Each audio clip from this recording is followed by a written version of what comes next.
No século XVI, Portugal e Holanda mantinham relações muito lucrativas. Os holandeses, também conhecidos como flamengos, ganhavam muito dinheiro comercializando açúcar e outras mercadorias produzidas no Brasil. Porém, com a morte do rei de Portugal, Dom Sebastião, o rei Filipe II da Espanha assumiu o trono português. Os espanhóis eram velhos inimigos dos flamengos e logo proibiram a Holanda de continuar o comércio com as colônias portuguesas, inclusive o Brasil. O resultado foi contrabando, invasão e guerra.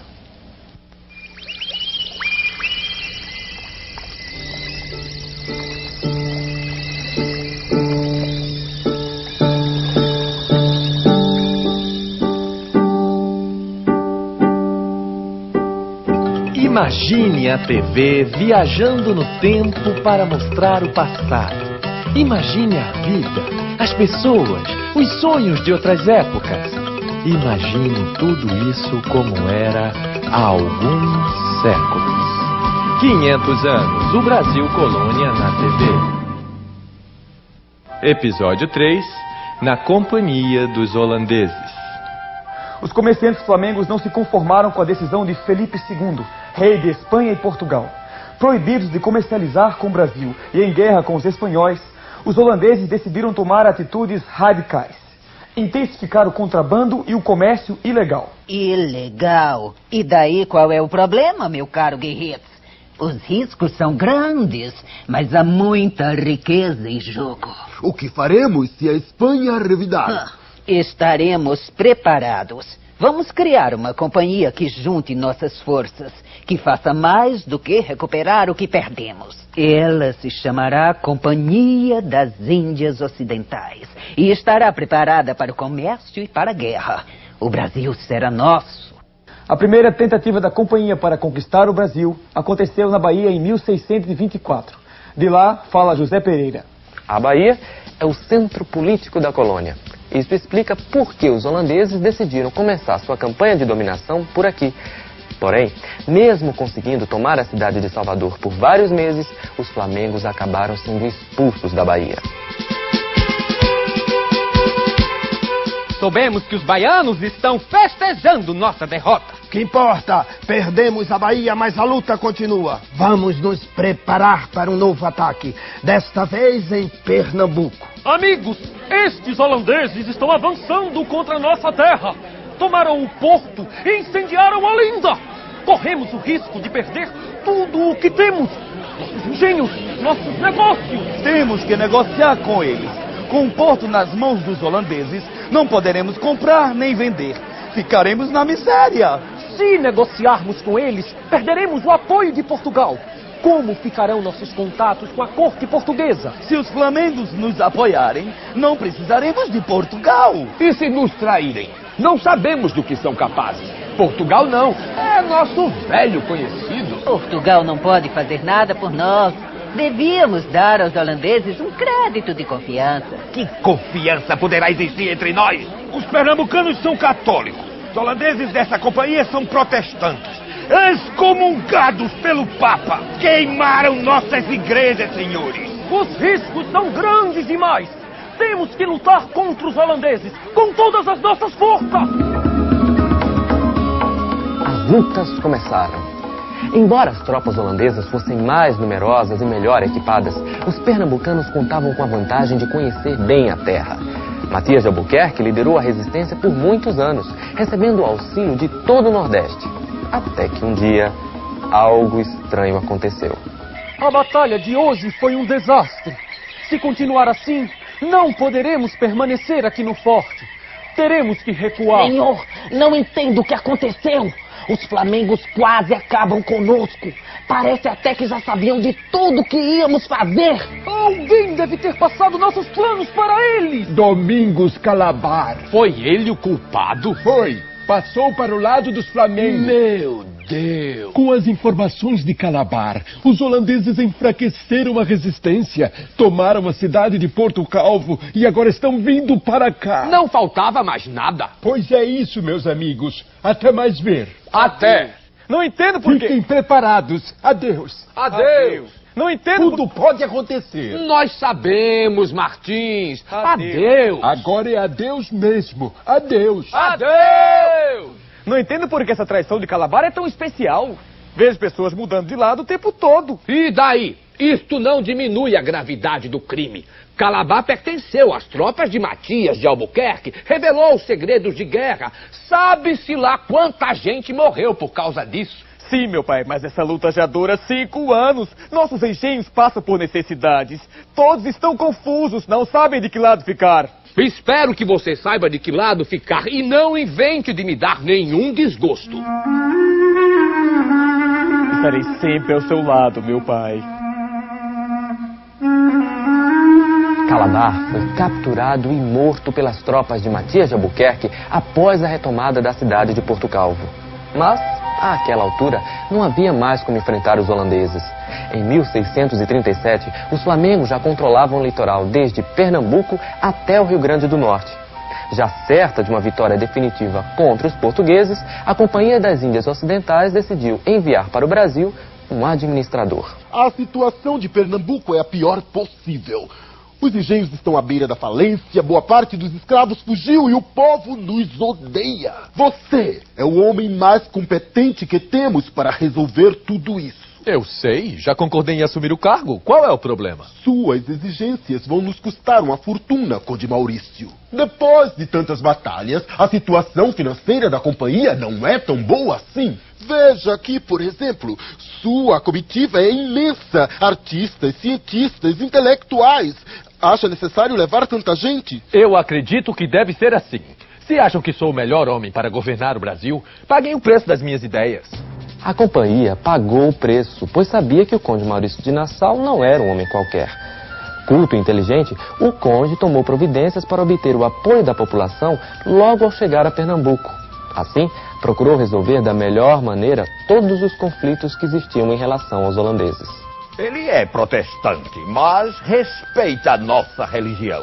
Ele respeita a nossa também, ouviu? E ainda digo que é só ele que presta. Os oficiais flamengos são cavalos batizados. Nassau concedeu empréstimos e parcelou as dívidas dos engenhos. Estamos conseguindo nos recuperar. Nassau fez o Recife desabrochar como uma papoula ao sol. A aldeia do Recife está sendo chamada de Cidade Maurícia. Tão bonita que ficou. Canais, pontes, jardins, palácios. Ele melhorou o porto, quer reformar tudo. Até parece que estamos na Europa. Ai! Em sua comitiva, o conde trouxe 46 artistas e homens de ciência que se encarregaram de estudar e registrar toda a realidade brasileira daquela época como nunca havia sido feito antes.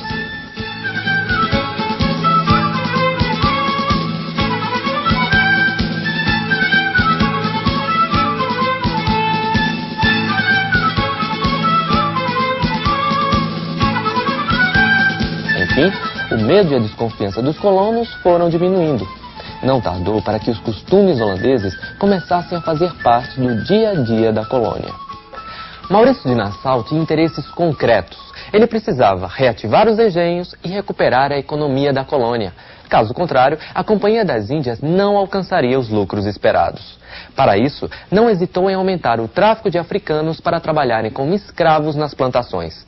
Diretamente da Holanda, fala Joaquim Vaz. E atenção, enquanto os holandeses comemoram os primeiros lucros obtidos em Pernambuco, Dom João IV, novo rei de Portugal, assina com a Holanda um acordo para cessar fogo no nordeste do Brasil. Prepare as tropas.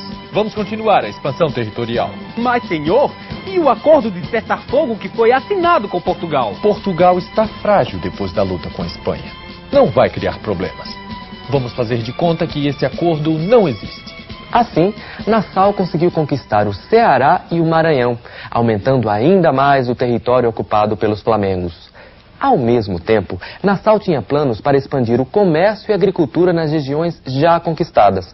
Por isso, continuou a solicitar mais dinheiro para novos investimentos no Brasil. Maurício de Nassau está pedindo mais dinheiro para investir no Brasil. Para investir no Brasil ou no bolso dele?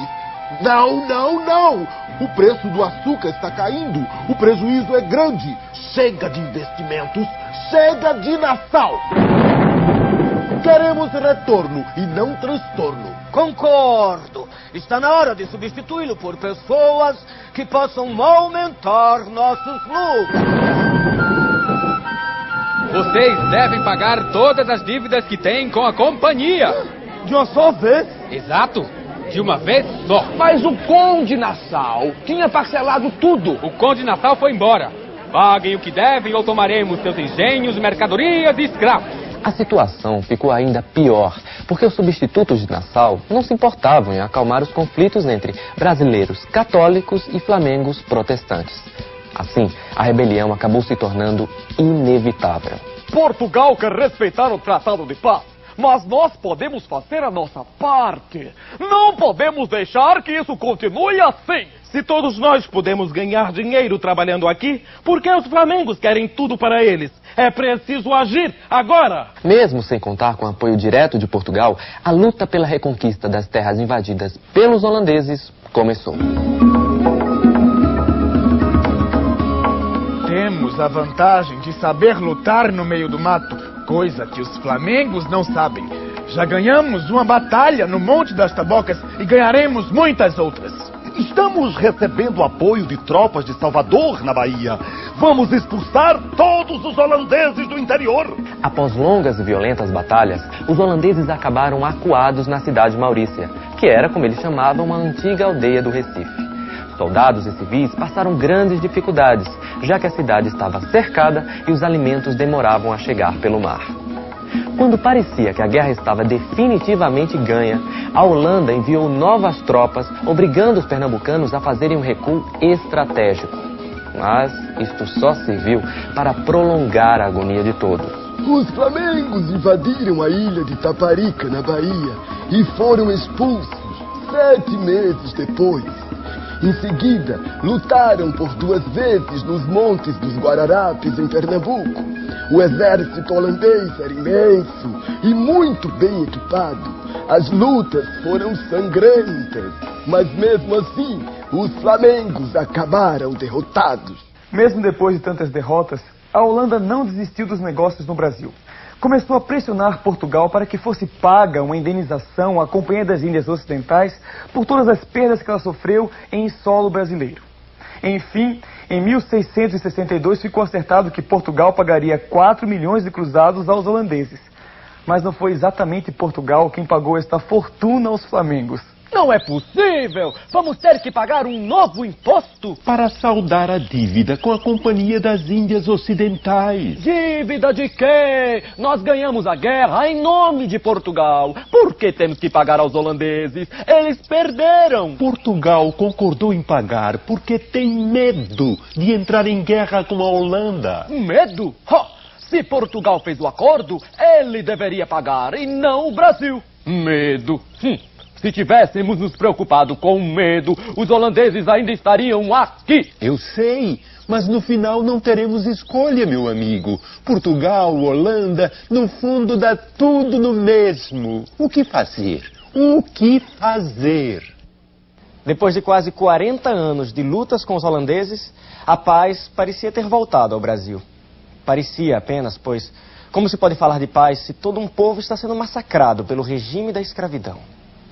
Conheça um pouco da saga dos povos africanos no Brasil no nosso próximo episódio.